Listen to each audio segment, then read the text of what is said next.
Welcome to the Vintage Downhill Podcast, where we talk about vintage downhill bikes, racing, and people. Today we are recording episode number 1, and we're discussing the inception of the Vintage Downhill page and the Vintage Downhill group. Welcome, guys. Hello. How you doing? Hey, so we've been chit-chatting for a little while now. Max and I especially, we got on early. Steve and Jamie, welcome aboard. I don't know if everybody knows, we're a fully international group. So I'm based in San Francisco Bay Area. Max, you're in Transylvania? Yes, I'm in Transylvania, Romania, Transylvania. Very close to that famous castle. And Steve, you're in upstate New York? That's right. And Jamie, where the heck are you? I am in Middle England, just outside Oxford. Yeah. So I always find that really interesting, that we have such an international group. I love to see it on a daily basis. And something I comment, I never really want to get into politics in our group, but something that I comment about somewhat regularly is on any given day, you'll see people in our group from like the Ukraine, from Russia, from Poland, in this case, Transylvania. And we're all just riding our bikes, building bikes, helping each other build bikes, chit-chatting, bantering, telling jokes, and everything else going on in the world doesn't really matter, which is pretty rad. And it's really cool to see, and learn from all the people like yourselves and others. We got some amazing people in our group that just blow me away. So I figured today would be a good jumping off point just to talk about how we got here. Yeah, 100%. Excellent. So bikes are the common denominator, right? It's an honest passion, and when you're fueled by that, I believe that everything else just follows through. Especially the vintage aspect too. It all brings us back to when we were kids. I think that's where I get the most enjoyment out of it.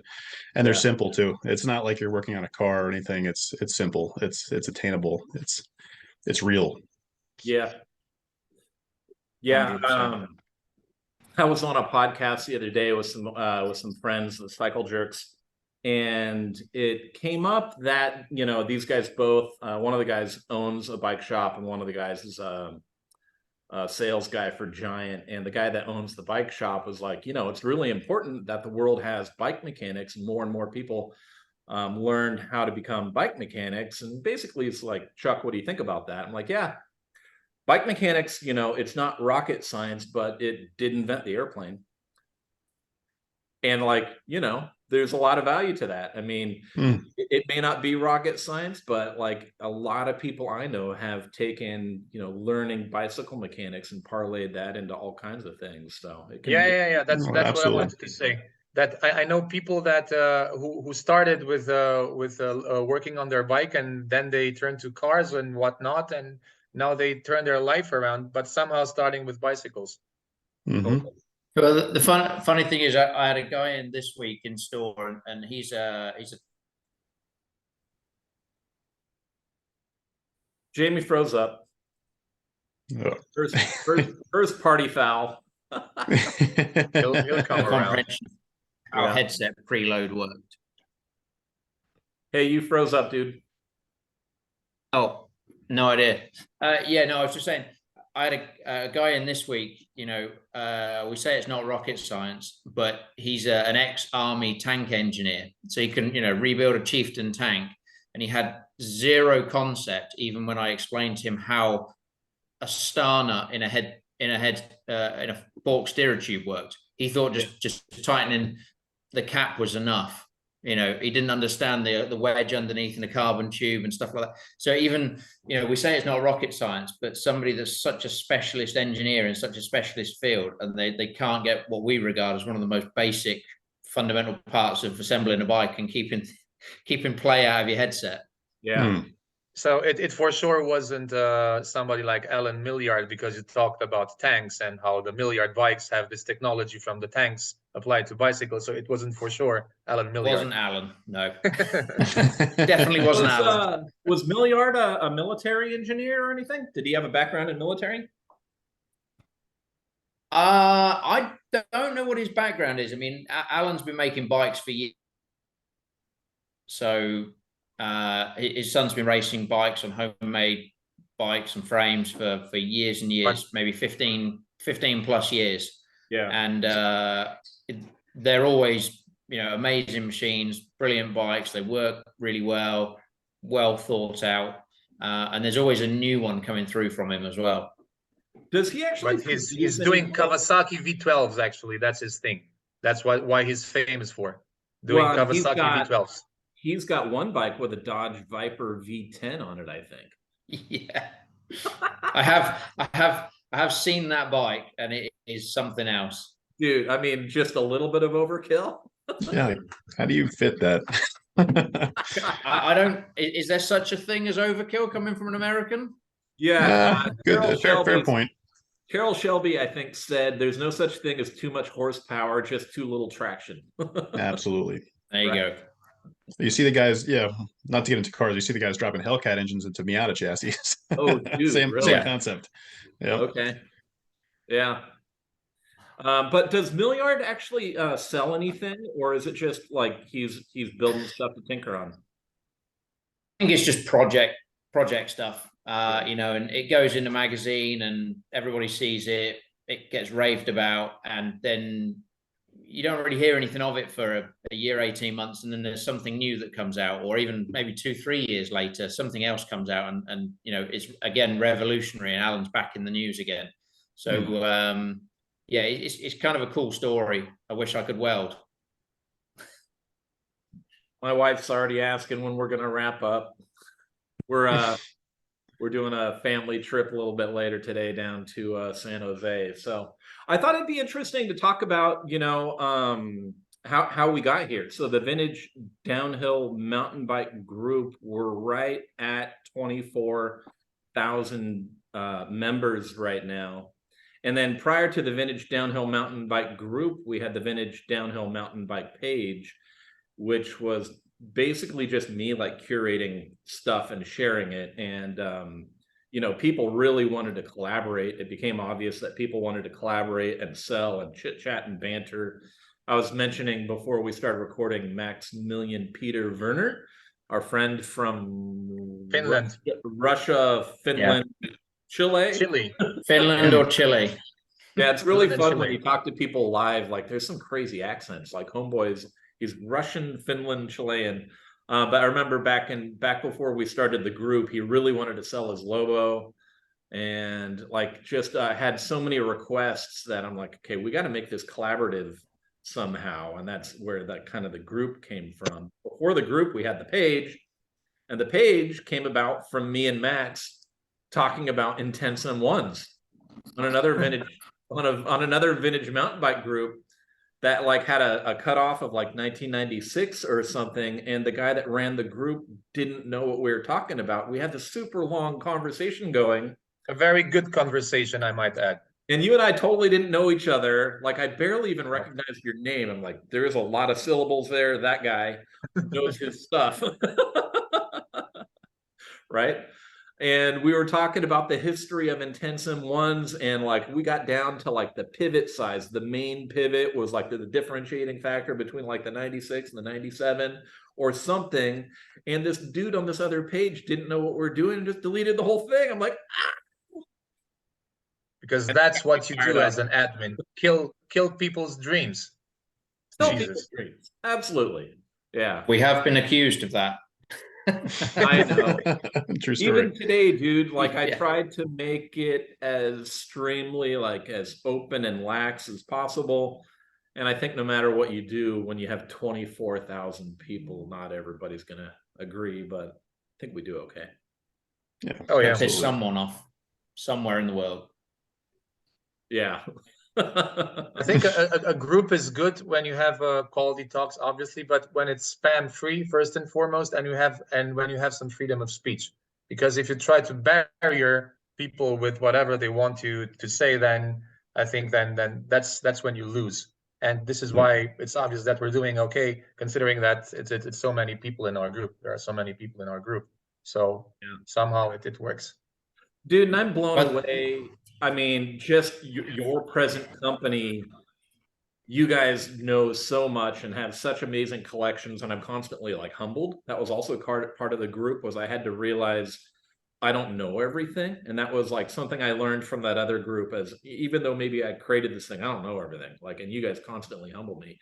But then, dude, every now and again, like names pop up in our group. I'm like, dude, he's in our group? Like, I forget what we were talking about the other day, but like Randy Lawrence commented. Do you remember from the Chainsmoke video? He was like the mechanic he was on the Intense team, and he was McGrath's mechanic, right? He was Jeremy McGrath's mechanic, but I think he did both BMX and downhill. You guys probably know better than me. He did. And I think his kids are now racing BMX and also mountain bikes. I follow him on Instagram.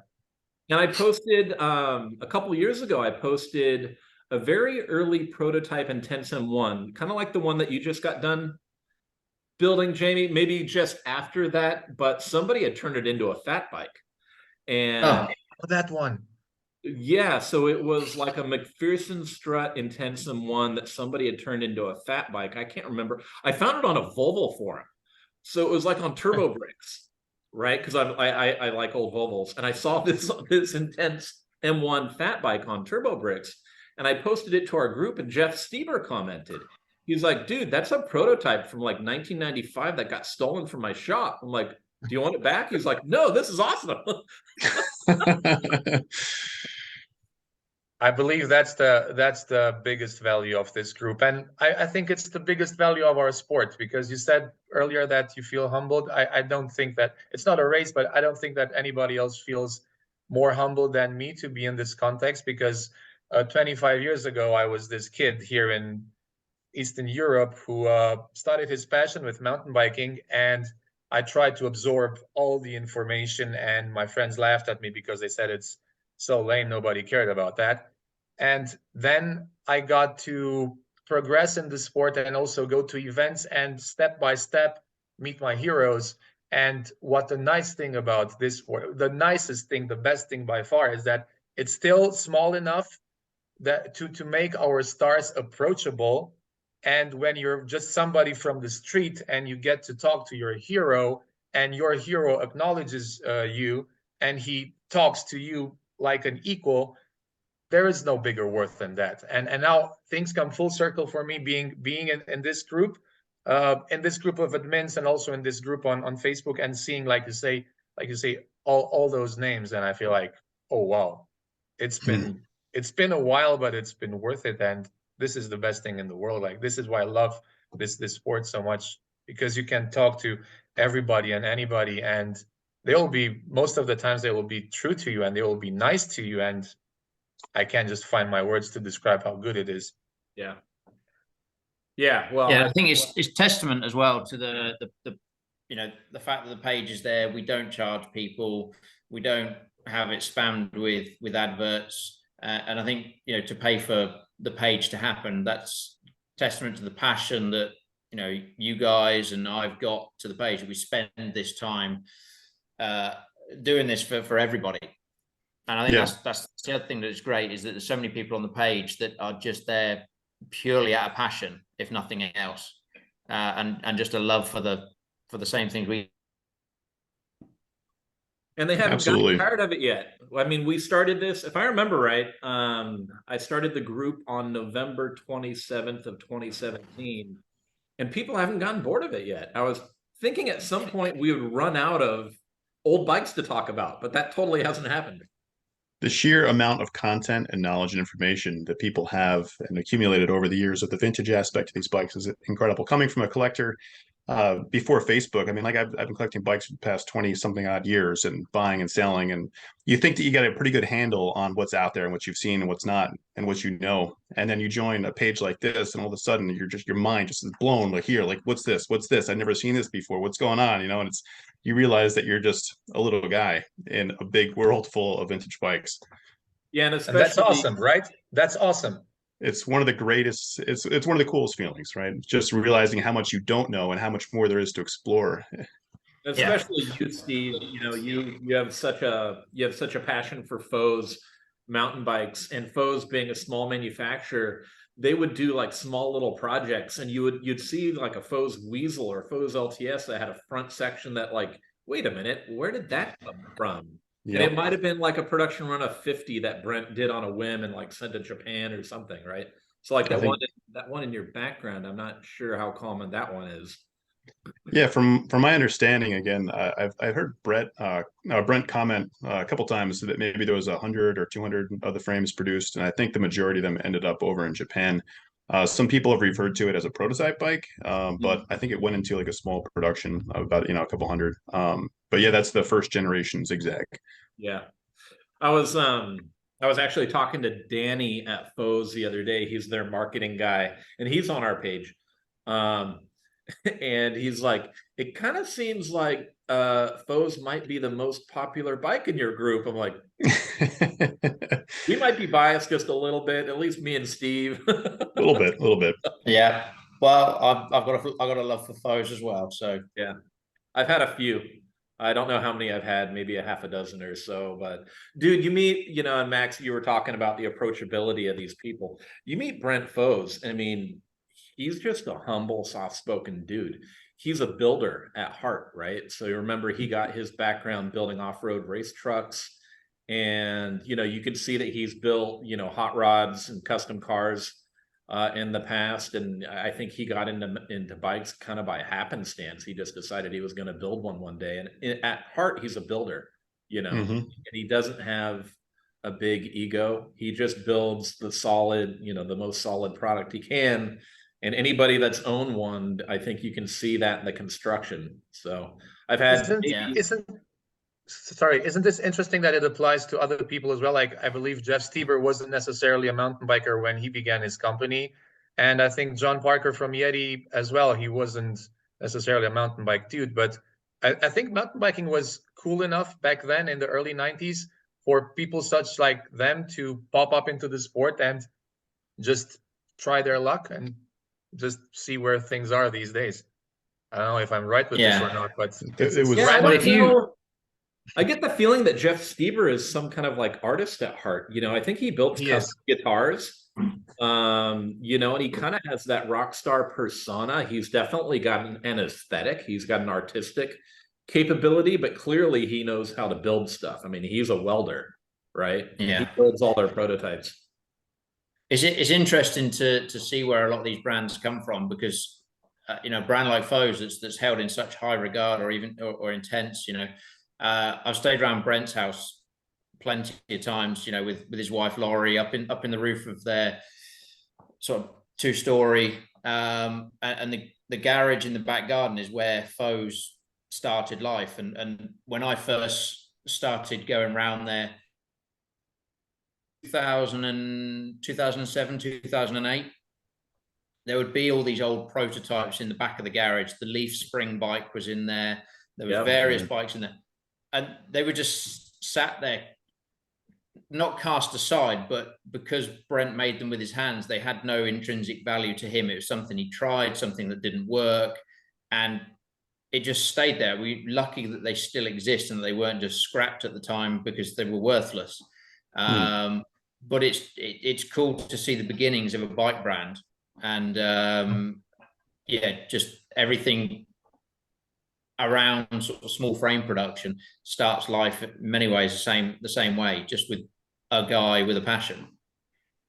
Can I go back to approachability a little bit in this context? I want to share my Jeff Stieber story. So back in 2016, I bought this Intense M9, Intense being like one of the brands I always liked, and I got it from a friend of mine who bought it in California from the factory on a factory deal, and he brought it here, and it was a 26-inch bike, and I kind of got wind that you can turn it into 27 and a half as well. So I contacted a few racers who used to race those bikes in 27.5 guys. It was that suspension-centered team from Switzerland. I think it was Switzerland-based with a few races from the UK. Joe Connell, I believe, was on the team. Anyway, I talked to these guys, and I believe there was an evolution version of the bike. It turned out it was not. They just shifted the G3 dropout to the max length, and they just put the wheel inside, and then they ran a headset an angled headset. So thinking about all this, we go to the world champs at Val di Sole, and I was the national team manager of our national team, just being there for that purpose. And I ran into Jeff Stieber, and I tell him about all of this, and he was so laid back. He was like, "Yeah, we didn't have a special evolution frame. We just did it like that. Take your bike, put some bigger size wheels, run that headset, go have fun." Yeah. And I was like blown away, because he could just say to me that you need to buy that M16 carbon bike that we have right now, and otherwise it's not warranty cover, it's not going to work. But he did not care. He was like, "Yeah, that's an awesome thing. That bike was awesome. Have fun with it. Just do that." And I'm like, "Okay, I have approval from the boss. What else is there?" So And where did you meet him? at the World Championships 2016, Val di Sole. Maybe you remember, that's that crazy one when we had 3 Mondrakers on the podium, with Danny Hart winning, Laurie Greenland second, and Florent Payet. Was that the really muddy race? No, that was the really dusty race. Okay. All right. I'm thinking of the famous Rob Warner. Remember when Rob Warner was commenting on Danny Hart? I forget which. No, that was Champéry 2011. I was on that as well, but only as a spectator. But that was an epic thing as British riders go for. We sponsored Danny for 3 or 4 years, I think, from 2004 to 2008, I think it was, before he went to Lapierre. Appalachie? He was on Balfour and Appalachie. You sponsored Danny? Yeah. Oh, I didn't know that. It's part of Mountain Mania, or part of Mountain Mania, or what company? That was part of Balfour UK, our holding company, the wholesaler. Right. So I've got a double world champion under our belt. Yeah. Not on our bikes. So cool. Yeah. Danny's a cool guy. It's funny, how small the world becomes. I think between the 4 of us, we probably know the majority of the vintage downhill mountain bike world. We've all had our experiences living in California. I've been exposed to a lot of the companies that are based in California. And when I worked at Wilderness Trail Bikes, people would just, walk in and out of the door almost every day. It seems like Nathan Rennie, Gary Fisher, a lot of those dudes were around just like on a daily basis. And then, going to Sea Otter, which is close to me, it's an hour and a half from where I live, you run into everybody. And these people, like you said, are super approachable. You could pick up the phone and talk to Brent Foes. You could pick up the phone and talk to Dave Turner. And a lot of these people want to come on our podcast, which I find amazing, because even to me, I feel like these are like some big names that are really important in the cycling world, but they're more than happy just to sit down and talk bikes and have a beer with us. I think we've got quite a few episodes already in the bag with this. Ready to go. Yeah. Yeah. It's going to be plenty of guys. So plenty of guys who want to get on board and involved with it, which is fantastic. Yeah, I know, Jamie, pretty much everybody in Europe. Right. Maybe not quite. Well, I mean, as far as mountain biking goes, I mean, you're already on and in videos with people like Rob Warner and stuff, and helped Rob build his old ATX, or what was that bike? Yeah, that was his old. That was his World Cup winning bike from '96. So, but we've got some more stuff that we'll do going forward. But there's plenty of riders over here and stuff that we can that'll be involved, and over the next 10, 15, 20 episodes. I don't know how many it will take to cram everyone in, but I know. We'll see. What's so funny, dude? I haven't ridden one of those old ATXs in a long time, but when you build up those old bikes that we think about and dream about and remember fondly from the day, and then you build them up and actually ride them, you're like, how in the heck did we ever actually ride these things? The suspension doesn't work, the brakes don't work, the geometry is horrible. What were we doing? Well, if you even see Rob with that ATX 900, which is a custom frame made by Caston, so it wasn't actually a real Giant. Yeah, it's so small. There were production giants made back in that era. So Lynn Caston founded Redline BMX, and he was still doing manufacturing. I believe the manufacturing was done in Mexico, but there were a handful of production giants built by Lynn Caston for retail. And so I'm not saying that Rob's was, but there are Lynn Caston made giants. Rob's that particular bike has got solid chainstays. They're not tubular. No way. They're solid bar chainstays because they kept snapping chainstays. So that particular one is solid aluminium bar. Yeah. The funniest thing about that video is that I believe Jamie obviously cares more about that bike than Rob does. So for Rob, it's just a meme way, like, oh, this old bike. I think Jamie rained on his parade a little bit. I think Rob thought he was going to make some real money, and Jamie's like, I think it's maybe 1,500 quid. Rob's like, what? I don't know what a quid is. No fresh jack for me. I'm fairly certain when he picked it up, he shed a tear. He'll never admit that, but I'm sure I saw it in the corner of his eye. Yeah. Well, trip down memory lane for him. There's not as much mystique, I think, with giant ATXs as there is with other bikes. Like this guy over here, that's pretty popular. Giant ATX is not as much. No, 100%. Can I ask you guys another thing? Before Facebook, because Steve mentioned that, weren't you guys all on Retro Bike? Yeah, a little bit. Yeah, Retro Bike was the place, and I think we should give some props to Retro Bike, even though I believe also over there was some certain they were very strict about their rules, how that limit is 96, 97, and most of the talk was about that. But then it became interesting on the other side of the forum where you had the plus 98 bikes, and I think over there I saw a lot of these bikes popping up.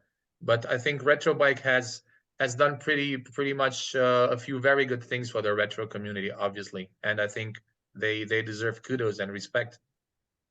Yeah, I don't know how that is anymore, but some of the nicer builds that I've seen from that era came from Retro Bike. When I say that era, I'm talking like, early to mid 90s, like early Manitous, early Boulders, some of the nicer builds I ever saw came from Retro Bike. A lot of the guys are friends of mine over here, the guys, from Retro Bike, and we regularly always in contact with each other, and once a year, once the Malverns are on, everybody gets together, everybody shows all their old bikes, and it's a real nostalgia trip. Dude, so what is the Malverns, and why don't we have one here? Malverns is a dream of mine. I can tell you for sure, and I'm planning to go to Malverns sometime in the next couple of years. But I know about Malverns and that festival since 1998 when I picked up my first MBUK. I still have it, and I think it wasn't a retro show back then. It was just a mountain bike festival with a lot of crazy partying and naked people sliding around and moto exhibitions and dual slalom and some downhill, I believe. But it got its mystique then, right?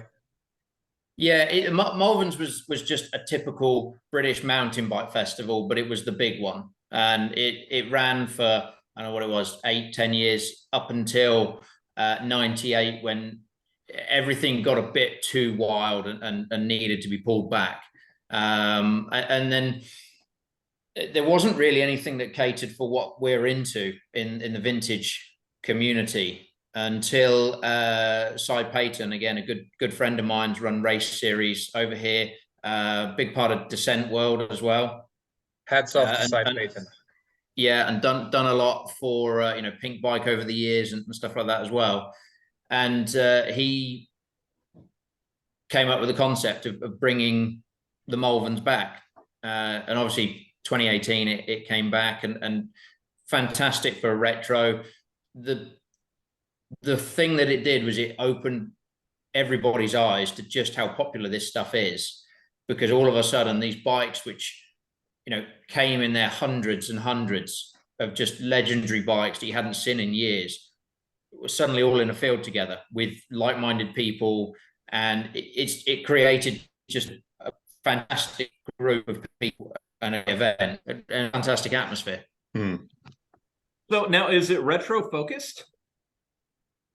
Not so much, no. I mean, it's still got very much a nod to it, but I think from a commercial perspective, the retro side of it will only go so far. In order to draw a bigger crowd, you've got to have the newer brands showing current models, current bikes. Still the racing on. It's not the best place in the world for mountain biking, because back in the 90s, mountain biking was totally different. In a modern world, you know, a 160 mil enduro bike is kind of well and truly out of its depth there. You need to go back to a 100 mil or rigid bike to really appreciate the terrain. But yeah, it's growing year on year. It's a pretty big event now. We're quite a big supporter of it. We're always there with a big showing of bikes, big retail presence. But yeah, it's a great event to visit, and you get a really nice mix of new, old. You get people appreciating the new bikes, the old bikes, families. It's just a great introduction into mountain biking for everybody. Well, I'm jealous. You know, we have the Sea Otter down in Monterey every year, which is great. It's a big bike party, but it has very little of a retro focus to it. Maybe that'll come about now that many mountain bikers from back in the day are getting old. But we don't really have that. We don't really have that here stateside that I can think of. Maybe it's time to organize our own. Oh yeah, Malverns USA that can develop, right? It can only grow bigger if it's nothing or very little right now. It can only get bigger, and you have the means, I believe. Like, if it isn't on Sea Otter Classic, where else? It's the Sea Otter Classic. Yeah. Classic Sea Otter. Yeah, I first raced Sea Otter probably in 1994. That was the first cross country race I ever did. I was on just a real quick trip down memory lane. I believe I was on a Performance M007 with like a XTR build. And if you remember, I don't know if it's true today, I ripped the free hub body right off the hub at that race. So the aluminum hub had some splines that stuck out that the free hub would slide over onto. Then it used a 10 millimeter through bolt to secure the two. I was able to actually rip the thing apart.